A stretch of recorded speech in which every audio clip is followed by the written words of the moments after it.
Cool. What's up? Yeah, let's get started. So I guess whoever answers, just whatever. Tell me about like the beginning of MatchPoint and how you guys all got in on Paladins and like from the beginning. From the beginning. Alternate should take this. Go for it. He was the first. Here, let me pass it over so I can get the. Say your name too, so I like get an idea. Name's Greg, or alternate. So player-wise, I think most of us have started playing Paladins within the first 2 months of it, starting alpha. Team-wise, though, it was me and Cuss together at first, and then these guys were all on different teams. And then over 6 months-ish, Yeah. around 6 months, started slowly convincing each one of them to kind of join, try to form a super team in North America. Him specifically, Stolzy. I thought he was like the strongest player in the game, so I kept trying to pursue him over and over. Yeah, eventually, I managed to get everyone together, and here we are. Awesome. Bang. Yeah, he's our coach right now, alternate sub coach. He might be playing a lot, but he would send me like pictures of my name on a jersey, a Warpath jersey, like every night for like 2 weeks. It's like, yo, you look really good on Warpath, because it was Warpath back then. It was the purple. It was a nice looking jersey. He convinced us like one by one, and I joined first. Cuss left and came back, dude, a little wonky, and then Stolzy and Smidge joined as like a duo package. Helped us out a lot. And then we found War Doom like a little later down the road, like another month or two down the road, and he really like rounded out our team with the tank. You know, we were missing a tank for the most part. So yeah, like we slowly came together, but we've been playing together for most of us for 4 months or so, and War Doom for 2 months, 3 months. But yeah, we got the team synergy going really well. Awesome. Let me get that TV off. It got like, for whatever reason, it got like 5 like notches higher right in the middle. Let's play Dry Bear. How is he taller than Dry Bear right now? They got stools. I was watching her in the elimination. Be looking up, dude. Oh, that'll do. I don't know if we'll turn it on. Son of a bitch. The audio doesn't. Is there like a volume? Oh, it's from. Is that the? I'll See, start it, do but it, I don't know what do it's it. gonna do. I don't think it does anything. We'll blame War Doom. There we go. Yeah, it is. Yes, awesome. So you guys got the North American super team thing going, and that's like bringing back glory to American esports and stuff like that. That was the goal. Yeah, so you guys started out the day. You were just rolling through everybody. And then the last match, it just seemed District 69, that was definitely by far the hardest match you guys had, obviously, because the other ones were just a cakewalk. How do you guys feel the day after that? Just, you won the one game and then ended up dropping shortly after. Any adjustments you guys are thinking of? Do you guys think you could have won that game, or do you guys think you were caught off guard a bit? I could have won that easy. Let's just go to Cuss real quick. Yeah. He's got one. I actually think we got caught off guard really hard. I take a lot of responsibility because I was the one primarily like doing scouting, keeping an eye out on them, and I misread what they were doing the past 2 weeks, and I don't think it was a lack of preparedness. I think we had the wool pulled over our eyes, I guess. Right. Do I think we can beat them? Yeah, absolutely. You know what I mean? We showed that we took a game. All the games were fairly close, but I think they took a page out of our book, and we weren't expecting that. So, the tanks were kind of always like an NA thing, and EU sort of just snuck up on us and sort of started to draft like us, and we weren't ready for that. So give me like the main difference between like EU Paladins play and NA play. Like, what are some of the main like differences in play styles? EU Paladins play. They play really scared. And not in a bad way. Not in a bad way. That's a great way to start off. They like to bait into chokes. They like to look for the picks and stuff. NA is more about trying to take tempo over and controlling area. And I know for a fact that NA controls area way better than EU. It's just sometimes if you're a team that controls areas very well, you can get baited and feel a little bit too overconfident. And once they get that pick, they're really good at coming in, swooping in, getting really aggressive. And yeah, it's like their foot's on the brake. As soon as they get that pick they need, it's just all gas. So Who do you guys think is the scariest team besides you guys? Obviously, like, who do you see where you're like these guys are good. We're gonna have to be like on our A game to take them out. D69. I think it's D69. You think that's the matchup? I think Yeah. that's gonna be our hardest matchup. Burrito. I mean, they showed it at LAN last year or last summer. They're not very good on LAN at all. Really? Yeah, they choke really hard. They're really emotional. They were talking smack. I was Yeah. sitting right behind them during your guys' match. Mhm. Oh, NA trash yet again. Yeah, they're That's how they do. they're extremely emotional players. I can say So- one thing to them right now and it would crumble them. I have it. It's right there. But not that mean. But what makes District 69 good is, I mean, 3 of their players are Finnish, and it's like Finns have no emotion at all. Like I can go, it could be like Perdo's birthday, and he'd be like, "Yeah, it's my birthday. I'm very excited." You know what I mean? Like, but Burrito is a lot more emotional. So I think if we can break that emotional, very frail wall that they have, they'll crumble. D69 has a lot of land players too. You know, like they're only playing one down from what they normally have. I'm sure it still hurts you either way, but you keep going. Yeah, they just play really well at land. It seemed like before we went up there, I was looking at a couple players and I'm like, they look like they're not doing so hot here. And the second that we went up there, you know, those same players that I thought weren't going to do too hot started hitting a lot of shots. So I think that D69 is just the most comfortable on land. Maybe it's that emotionless finish thing that he's talking about. Either way, they get really robotic. They also they switched it up a bit too. They played a little more like Burrito in the sense that if you notice on Frozen Guard, like our first capture point against them, all of us kind of sat back and just stared around. We were kind of confused because we're used to D69 just going for it. Usually they're the European team that plays a little more mixed into an NA kind of meta. They most resemble And I was really surprised that they took a page out of Burrito's book there, which I guess is something that D69 does best. Is they take like the best elements of each team and try to implement it all into theirs. They're kind of like mimics. They're not very creative. D69 is not creative. Burrito's very creative. They know how to master something though. That's what it seems like, and that's why I think that they're the toughest team. They see what works and they understand how to make it work better. Is what it seems like. That's why I think makes them strong, other than their land presence. So, just because I'm like thinking about like when I see you guys making your picks out there, do you guys go in with? Are you picking? You're like picking this is who I'm good with, or are you more or less thinking this is who I can counter, this is who is good matchup against this person? Because I imagine you guys, the self-proclaimed number 1 ranked seed, but you're actually proving you guys are number 1. You know, you look that good. Do you guys just go with who you main, or is it more like you're looking at the other team and kind of picking counters to their strategies and stuff? We all play 6, 7, 8 different characters. Like I'm very comfortable. I know Smidgen's very comfortable. It's usually Smidgen and I who will go the furthest out. But Doe, he's picked up like 3 characters since we came to LAN. Yeah. Like Really? yeah. And Stolzy, I mean, we don't want to spread him out too much because he's just a beast. Yeah, he does what he plays. does and he does it well. He doesn't need to get off of. He doesn't need to get off of like Cassie, Right, Shaolin, right. Andro. Like he can stay on those 4 characters because he's just a monster on all 4. You definitely are, by the way. Obviously, you got that confidence. I was watching, I was like, this dude's unreal. Yeah, like we have some drafts that like once in a while Stolzy would end up on Fernando, and then he was like, I don't know why you guys do that to me. We're like, I don't either. Dude, we're never ever take Stolzy off damage for the rest of his freaking life.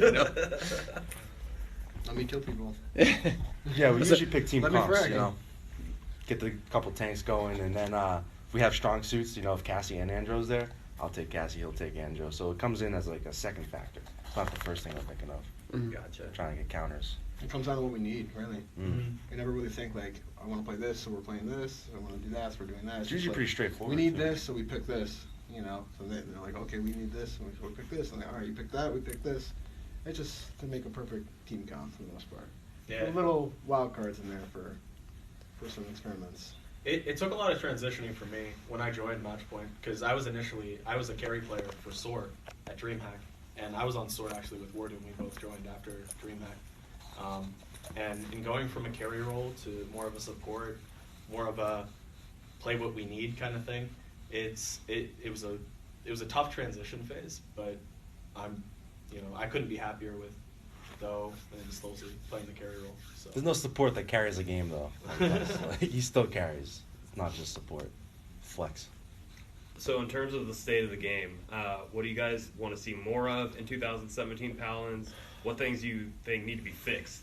Frontliners, and frontliners, man. Like that's the story. I was like begging on Twitter for them to like get this new frontliner out before this because I knew that this meta was going to happen where it's just one team first picks a tank and then the next team gets the next two and then like Barrack is barely viable. They nerfed him for absolutely no reason. Yeah. And so now like the whole meta got really stale and competitive, just stuck with triple tank first second pick, And after that, it's just you try to build around that. So it seems like the Aussies, Oceanic just did really well against Eager just before we came in here. Yeah. It seems like they've really been thinking about how to pick apart the double tank second pick, and they did it well, matching with the Eevee Canessa. Just high damage, high mobility. As one gets to sit on one side of the map, the other on the other, and they just start pressuring each side as much as they can. I think that they did it really well, but they need more frontliners and.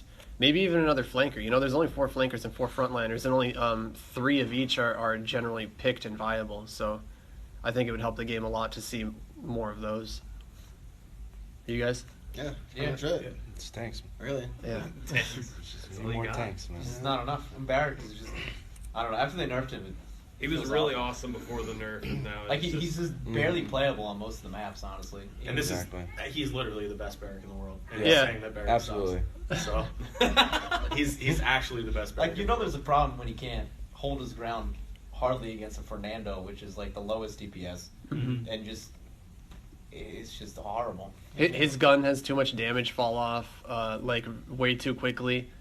It takes a long time to set up both turrets, so like his setup time on a point, he needs a lot of room from other people.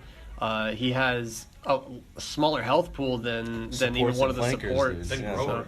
Yeah, his Buck. and his shield doesn't last very long. I mean, he has cards to supplement these things, but the thing about Barrack is because his health pool is so small and he doesn't have a whole lot to box with, you get like a 4-second time to throw up a shield. And after that, like normally you'd depend on your healing station card with your turrets. After that nerf, he can't really do anything. He has to constantly run away, which isn't what Barrack's about. He's about locking down a point. You can't even run away though. Yeah. His escape got nerfed so many Yeah, times. they nerfed his rocket boots too. He used to actually be able to cover some ground. Now it's like he might as well take 3 steps. It's just bad. So we're just stuck with that. Just stuck with the 3 tanks constantly, and it's everybody's trying to figure out what can we do about the second pick double tank. I actually learned a lot from Australia today. Yeah, I did too. On how to deal with the double tanks, and it kind of opened my eyes. I didn't think I'd learn anything from Australia. I can't feel like it's too early to say that though, because we know exactly what Australia's doing. They were in the same shit. I think Eager just didn't perform. Sure. There's Yeah, that. it's fine. Shades and Z1 Trust look me, good. we do it all though. the time on That the same side, count they so run, we've feel seen it for like a speaking month now. We've seen that count for a month. I think Eager just didn't. Shades and Played Z1 up played to the- so well on Jag, dude. Like if they had Wiffle do what Wardoom stuff on the very first map, it would have been done. They would have fucking. I had would it. like to see. I'm sorry for interrupting. I would like to see Abyss run their comp against our double tank against D69's double tank. Let's see how that goes. Yeah, I don't know. It's gonna be. Well, we different might for see it them. against Burrito today. Maybe. So, I'm hoping so. They're gonna have to. Let's Burrito get stubborn again. I mean, They're one- Burrito Fernando is known for Dreamhack. sitting back, right? Uh-huh. With their tanks. Canessa free reign, dude. So, Yeah. All right, so we've established Barrack worst tank. How about we go worst attack? Is there like a consensus on like needs least viable, least Not viable? seeing much Victor lately. I think it's Tyra. It's Tyra, well, Tyra. Tyra clear. Tyra. Yeah. Tyra's a She's joke. so obsolete. I didn't even think of her. Yeah. I forgot. Not much of a factor. When you throw a character into a game with no good mobility, they need to be OP or they're going to be bad. There's no middle ground. You can't come out with a character like that and they're balanced. Like they either have to be nuts or really bad. especially with her weapon too. Like it's just hold left click. Like Yeah, she can't spam like Victor. Like, Victor can stay consistent even if like you slightly pull down, you can just control recoil. Tyra just goes everywhere. You can't shoot more than 7-8 shots range before combo like is she terrible. can't do damage anymore. Her damage fall off is still there. She does less than Victor as it is, like at like a optimum range. She has no escape. Seems like they rushed it before land and they didn't get the hot fixer and Yeah. balancer and stuff. But even if she was good, I feel like she'd be like Her firebomb Literally, is like, a easily high pick avoidable because priority everybody else every has time. escape. So I don't know. Her ultimate's the same story. Like, the recoil is just way too insane. The second that you pop your ultimate, you fire at such a high rate that the spread just goes all over the place, and you need to actually be in somebody's face to do anything, but you're She stuck doesn't have shooting the like kit that. Like, to do yeah. that. She doesn't have the kit to do that. I don't know. Nothing about it really makes enough sense. I'm guessing all of you would say worst flank is Sky. Is that like pretty solid, or is there like some dissension on that? It's the worst Oh, flank, yeah. but she's not completely unviable. She has her moments sometimes. Yeah, I mean, Overall one. Stolze makes her work. Like, Yeah. if you get a good trade in the back, it's still worth it. Her poison bolt damage to tanks, I think, is what makes her shine. Yeah. We were trying to think that maybe there's something to that. Just she does percentage based damage. It's easy to hit all 3 poison bolts on a tank, so they lose like 30% of their health right off the bat. Least viable support right now, currently. Rock. Grok. Yeah, nobody's playing them. I'm a I've Grok yet to see a player. Grok play. You're feeling range. No, not We once. had- Totem is weak. We had Bitey from Eager just tweeting for like a month before we came out here. Every day. single day, I was buff Grok, thinking every day. Don't forget to buff Grok before the tournament. He'd hit us all up on Discord like, "Hey, retweet this," like all the time. Every day. But yeah, the healing rain didn't seem as much of a bug as maybe they should just correct saying what it actually did.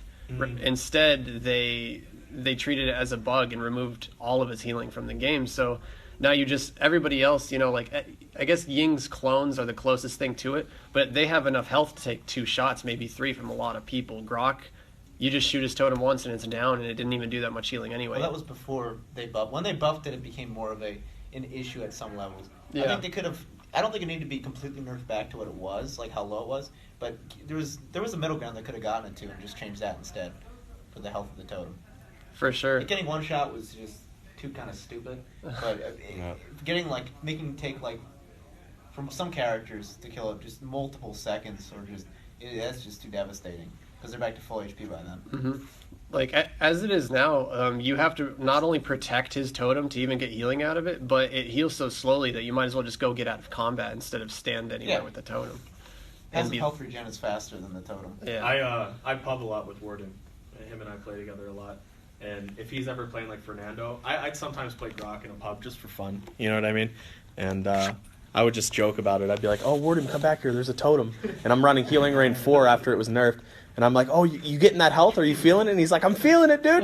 I'm getting healed." And it literally takes like 15 seconds to top off of Fernando. Like, he goes into out of combat healing before he's topped off, which is just the problem. So Any maps currently you guys aren't a fan of, just in terms of competitive play? Ice Mines. Ice Mines. We're not afraid to play on it. We'll play on it, but it's really not conducive for competitive play. It's the map's way too long. There's not enough flank routes.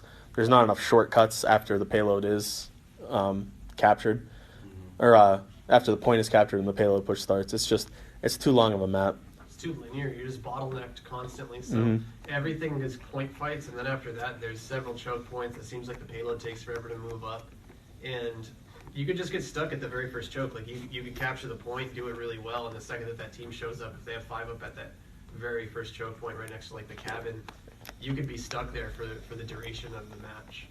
It's easy to be. It's easy to be stuck there. And their spawn door is also directly at the end of the point. Yeah. It feels like there's no other options for counterplay or anything. So, I mean, for the most part, the game feels like it's just going 1-1, 2-2, 3-3, and then whoever has all the ultimates on the last point and plays it well gets the win, and it's not fun. Yeah. Yep. Cool. You guys don't know who you're playing next, do you? We have no idea. We'll Yeah, play. we don't know until after today, right? Yeah. We'll play Eager, Abyss, or Burrito. Yeah. I don't think Nocturnes has a chance, but I like the support between you guys and Eager. I like that they come out and give you guys It's- some love, holding up it's- the USA flag and doing the rock. it's actually really newfound. Really? It is Yeah. newfound. Yeah. The past month we've just been playing them 2 to 6 hours a day, whatever they could do. We do 10 hours a day. You know what I mean? But they have a bunch of just mixed up schedules, so they put in as much as they could. But we boot camped with them. We wanted to make sure that we had some kind of camaraderie with one of the teams, Right. to make sure that when it came down to practice or whatever here, it was exclusive. we kept everything under wraps and stuff. So we've been playing with Eager a very long time. We talk to him every day, so we just start becoming friends. Mm-hmm. We always got a sense of humor. We always scrim them, and we don't want people handing strats away. And so it's kind Right. of important to know, like, we Keep your trust friends them, close they and trust your us enemies for close. both NA. Exactly. Mhm. Yeah. But like, if he would have asked me 2 months ago if I'd be going out to dinner with like Shady Shades, him and I, we've had some bad blood, but if you asked me 2 months ago, like, oh yeah, how do you feel about Shady Shades? I'd be like, oh, I hate that kid. But I absolutely love all the guys on Eager. So Awesome. Same. yeah. Same. I've never had any problem with those guys, but bad blood happens because of their main competitors in North America.